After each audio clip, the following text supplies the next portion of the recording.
എൻ്റെ പ്രിയ സുഹൃത്തുക്കളെ, നിങ്ങളിപ്പോൾ ആ സൈഡിൽ കാണുന്നത് ചന്തുവിൻ്റെ ഒരു ഫോട്ടോയാണ്.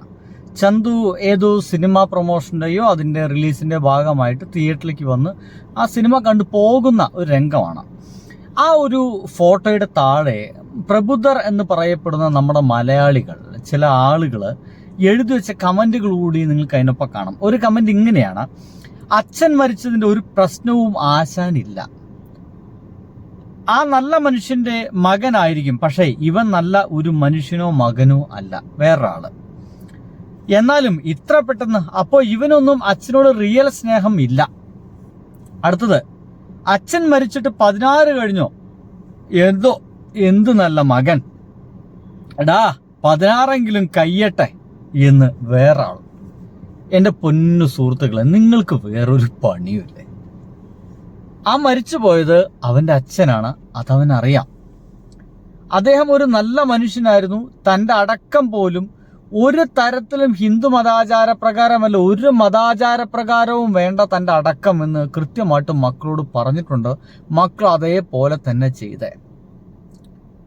അപ്പോൾ അങ്ങനെയൊക്കെ പറഞ്ഞ ഒരച്ഛൻ്റെ മകനാണ് ചന്തു എന്ന് പറയുന്നത്.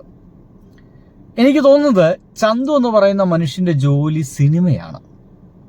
ഈ നാട്ടുകാർക്ക് മനസ്സിലാക്കാൻ വേണ്ടിയിട്ടാ. അവൻ്റെ ജോലി സിനിമയാണ്.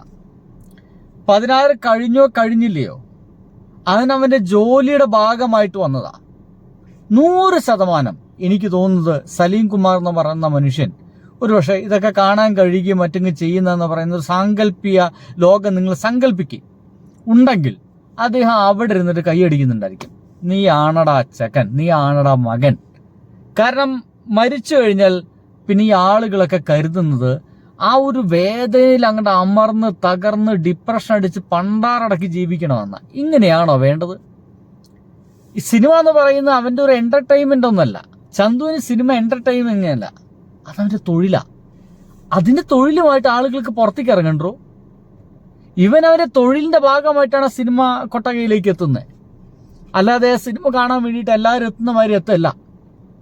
അവൻ്റെ വരവിന് അതിൻ്റെതായ ഉദ്ദേശമുണ്ടാവും. ഒരു രക്ഷ പ്രൊമോഷനോ മറ്റു ഭാഗമായിട്ട് വരികയാണെങ്കിൽ അത് സിനിമ അഭിനയിക്കുന്ന മുമ്പ് തന്നെ അവരുടെ അഗ്രിമെന്റിൽ എഴുതി കൊടുത്ത കാര്യങ്ങളായിരിക്കും. അതിനൊക്കെ അവന് വന്നേ വെക്കൂ. 100%. എന്തൊക്കെ തന്നെ ലൈഫിൽ ഉണ്ടായി കഴിഞ്ഞാലും ഇതിനൊക്കെ വരണം. ഒരാളുടെ തൊഴിലെടുക്കുന്നത് നമ്മുടെ മലയാളികൾക്ക് സമ്മതിക്കുന്നില്ല. അപ്പോഴത്തേനും അവൻ്റെ അച്ഛൻ്റെ ഇമോഷൻ പറയുന്നു, അയ്യോ അങ്ങനെയല്ലേ ഇങ്ങനെയല്ല അതല്ലേ ഇതല്ലേ. ഒന്ന് ജീവിക്കാൻ വിടറോ എൻ്റെ പൊന്നു നാട്ടുകാരെ. ബൈ.